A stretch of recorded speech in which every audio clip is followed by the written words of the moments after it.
ভাই 6:30 বাজে, আলোতে একটা কোনো মাছ নেই ভাই। কি হবে আজকে? সব ব্যবসায়ী সব দাঁড়িয়ে রাস্তায়।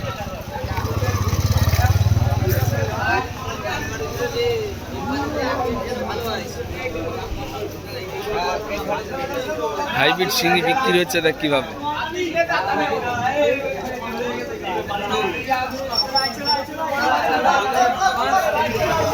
সব নিচ্ছে, একটা কোনো মাছ নেই আড়তে।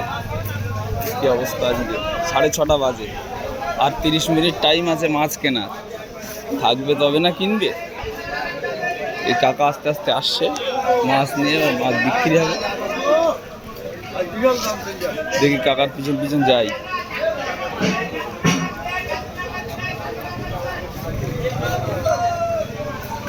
ট্যাংরা মাছ এসছে এক জায়গায়, দেখ গিয়ে কত দাম হয় দেখি। 70, 80, 80, 90, 510, 510, 510, 510 এখানে 30, 30, 30, 30, 40, 40, 40, 50, 50, 50, 50, 50, 60, 70, 70, 70, 70, আচ্ছা এগুলো তোর হলে কে মনি হে? না 500 টাকা।